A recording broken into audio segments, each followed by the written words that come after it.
Привет всем, с вами я, Janey, и это How Janey Learned Russian, and you can too.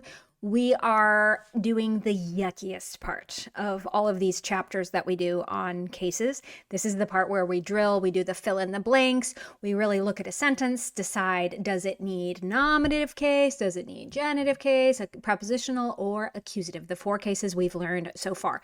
So this is actually a really great review. And if you haven't been following all along, this is a really good kind of beginning point to see, oh, how well do I know cases, right? So it's one thing to drill the endings. It's quite another to look at a context and try and apply all these rules we've been learning to like, which case do I need right now? So that's like, seriously, when you're learning the cases in Russian, that's what you're doing is it's like you have these files in your brain. Every time I need genitive case, every time I need prepositional case, right? And it's up to you to remember when you need which case, and then also how to put words into that case. So that's where a yucky, exhausting activity like today, what we're doing today, it actually is a good exercise, people. This is like, what's your least favorite exercise to do at the gym? I'll tell you mine, squats. This is the squats of cases, okay? This is where like, oh, I'm dreading this. I don't want to go to the gym today. I have to do squats, right? So this is all based on my textbook called Russian Cases Made Slightly Less Scary, available over on my Patreon. Here it is. Here's the hard copy. I'll be writing in it today. You can buy a hard copy if you're located in the United States. Otherwise, it's a electronic. And the hard copy I'm very pleased with. It's really good quality, spiral bound, and like saves you about $70 on the price I was quoted at Staples if I were to just print it out myself. So, вот такие дела. Also, head over to Patreon where I also offer group classes. You can get in there and attend. I have 3 classes a week. You can attend one or the other, beginning and intermediate levels. And it's all really fun. You get to meet up with like other Russia nerds, like other people like you, and kind of have an accountability partner. So, интересный кусочек информации дня.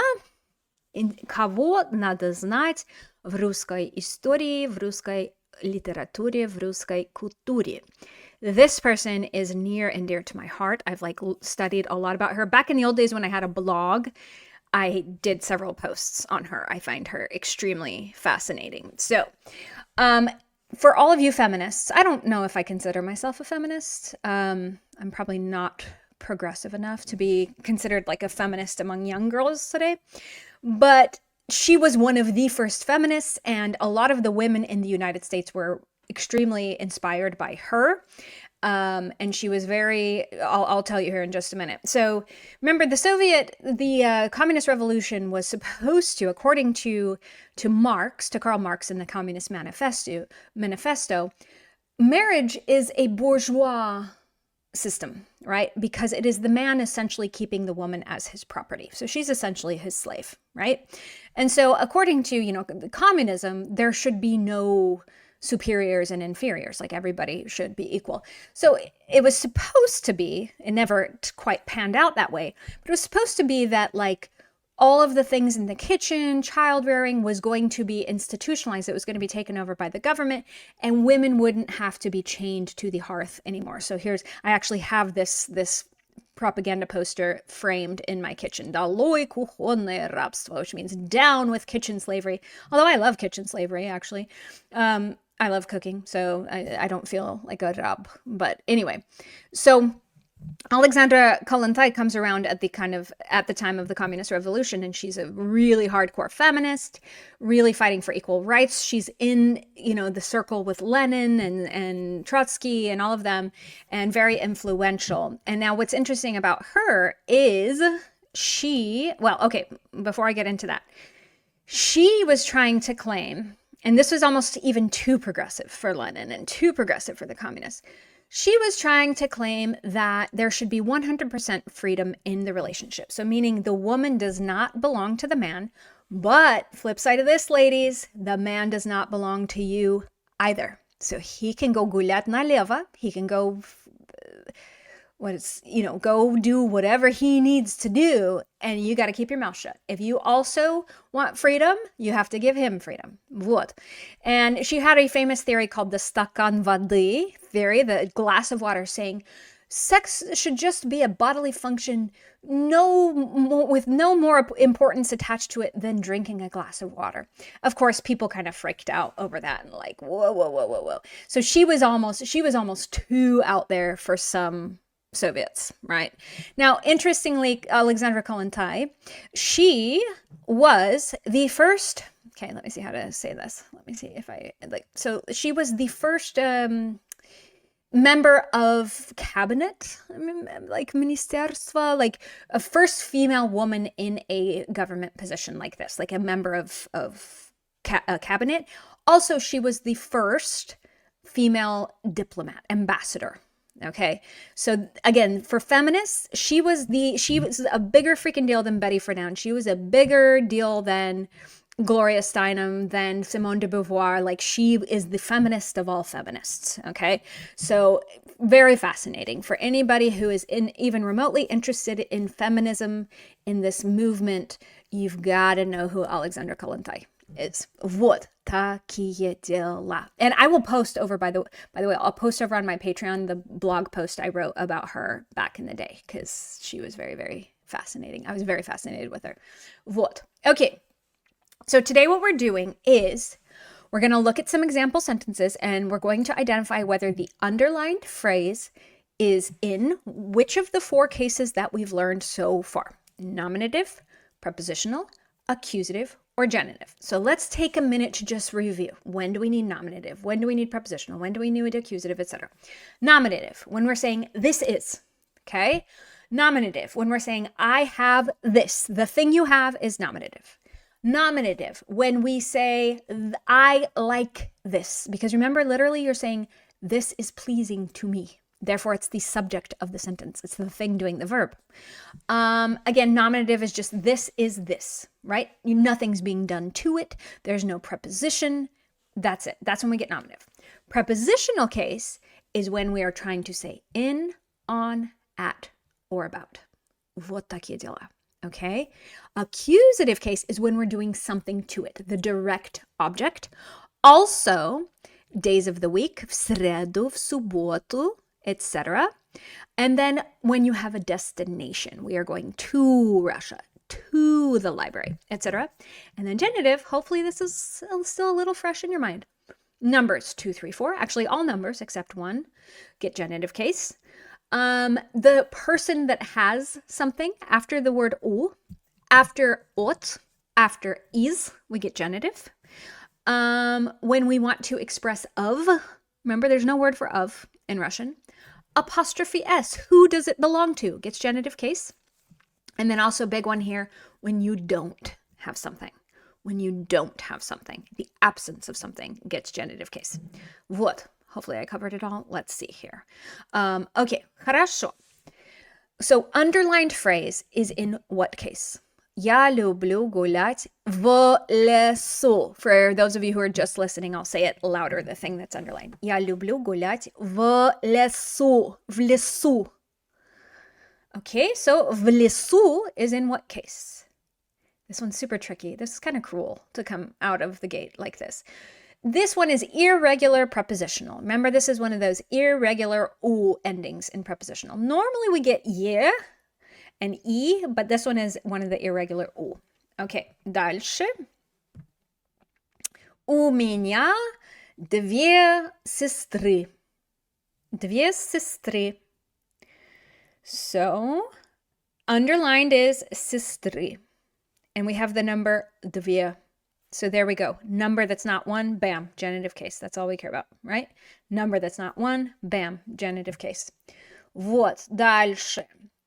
Вам нравится эта книга? Okay, underlined is эта книга. Вам нравится эта книга? Do you like this book? So when we say that in English, we think we're doing something to the book, but no. In Russian, эта книга is a nominative case. It is pleasing to you. Yeah? It is pleasing to you. You're not doing anything to it. Okay, next, I'm introducing some people. I'm saying, это мои сыновья. Это мои сыновья. Now, you might see that ya on the end of that and think, well, ya is a genitive ending. No, sometimes yes, but Это мои. What's happening here? I'm simply introducing something. I'm saying these are my sons. These are my sons. Therefore, nominative case, and сыновья is a weird, irregular plural. That's why it looks like that. Okay? I'm giving you a tour of my house, and I say, это комната моего сына. Underline is моего сына. Oh, here we go. This one is in genitive case because I'm saying this is my son's room, apostrophe S, or literally, this is the room of my son. Вот такие дела. Okay, next.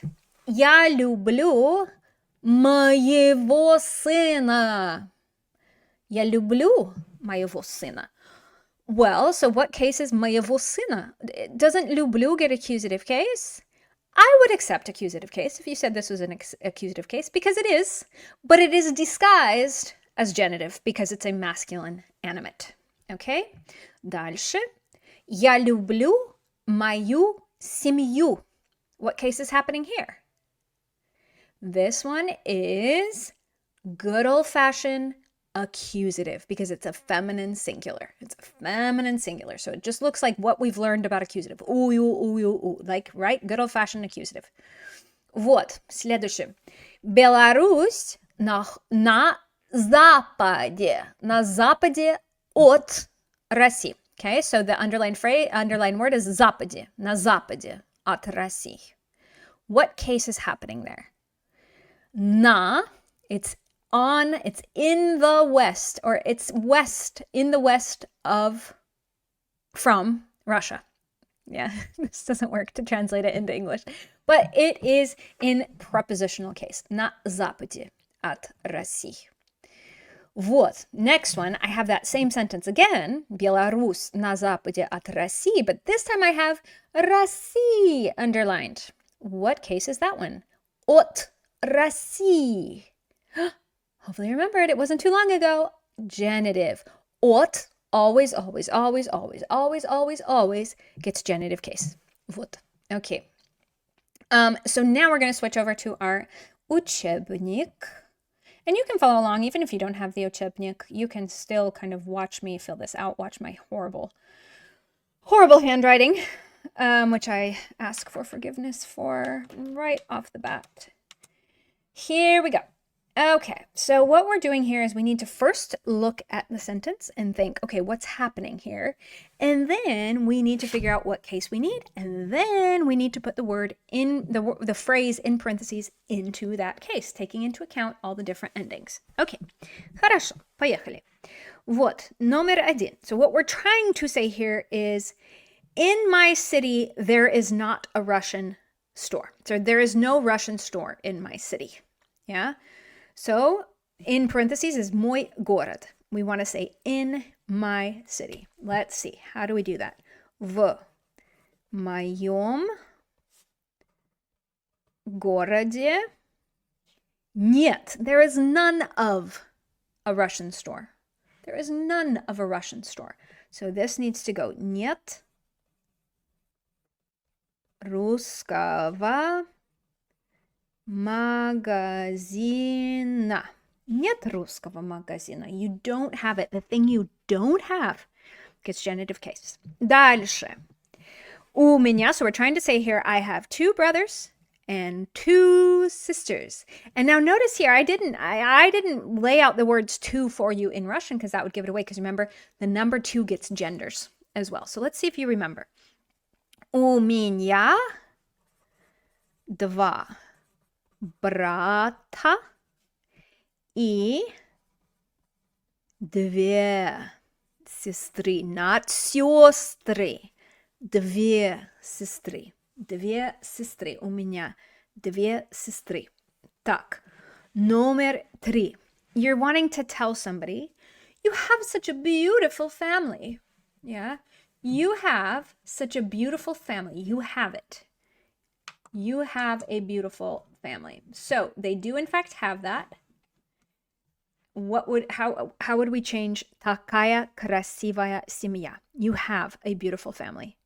What's going to happen to такая красивая семья? Trick question. nothing. It gets nominative case because you have it. The thing you have gets nominative case, people. Okay? Хорошо. 4. Я плохо понимаю, and then in parentheses is русская грамматика. So you're trying to say, I poorly understand Russian grammar. Вот. So you're doing something to the grammar. You're understanding it poorly. Okay, and it's a feminine singular. Therefore, it needs accusative case. Therefore, we get our get those pouty lips ready. Я плохо понимаю русскую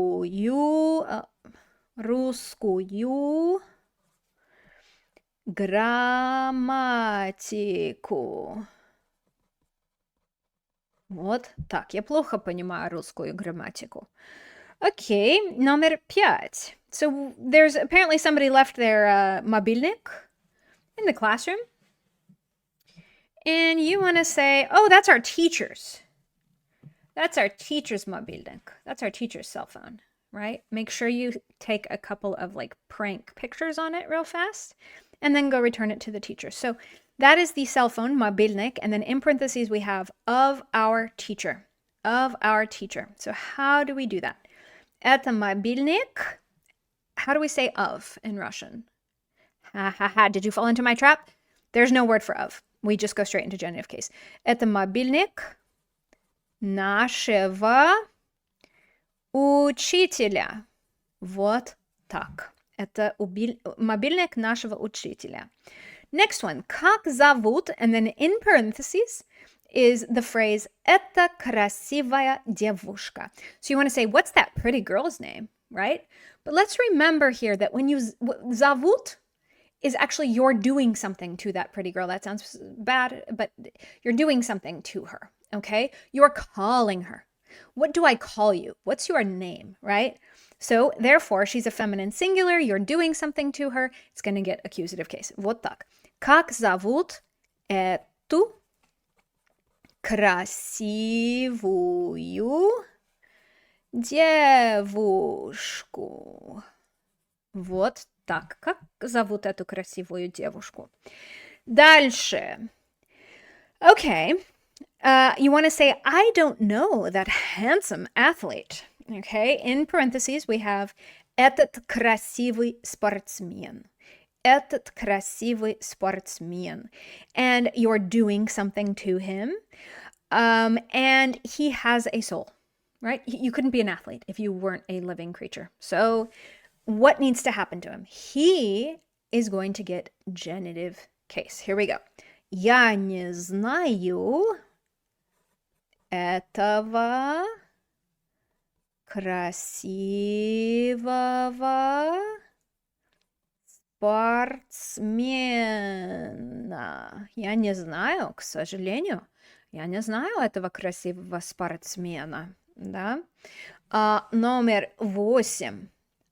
You want to say, I don't know anything about these beautiful people. So many beautiful people, and I don't know, where did they come from? Who are they, right? So in our parentheses is эти красивые люди. And then we are going to say about them, which needs what case? Do you remember?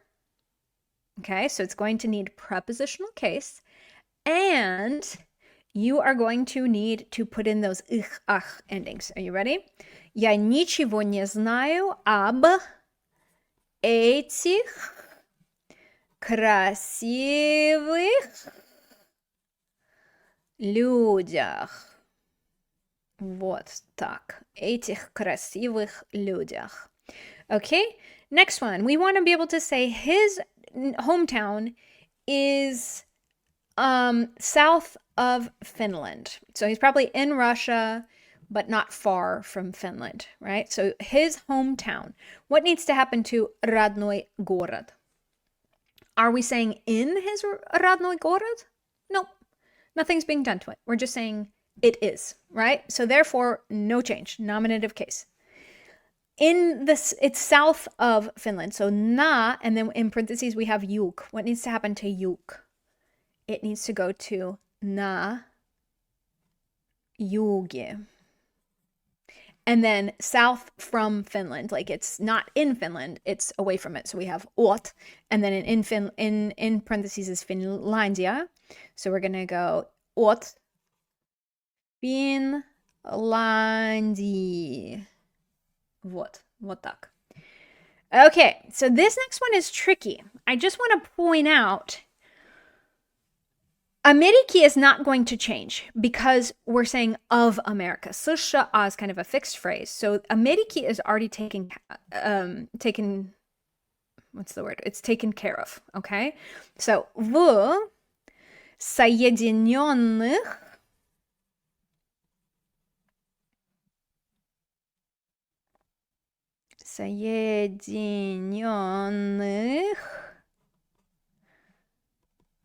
Штатах, and then Ameriki. So in the United States, and then of America just stays the same. It doesn't need to change. It's still, even in this context, it's still of America. So в Соединенных Штатах Америки. A lot of students want to say Америка. No, Америки, because we're saying of America.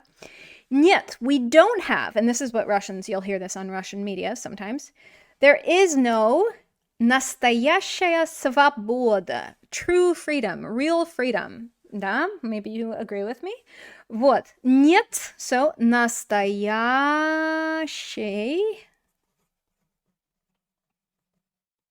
and then свобода is going to get genitive case because you don't have it.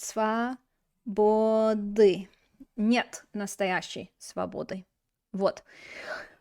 Хорошо. Это все на сегодня. Увидимся на следующем уроке. Хорошо. Пока-пока.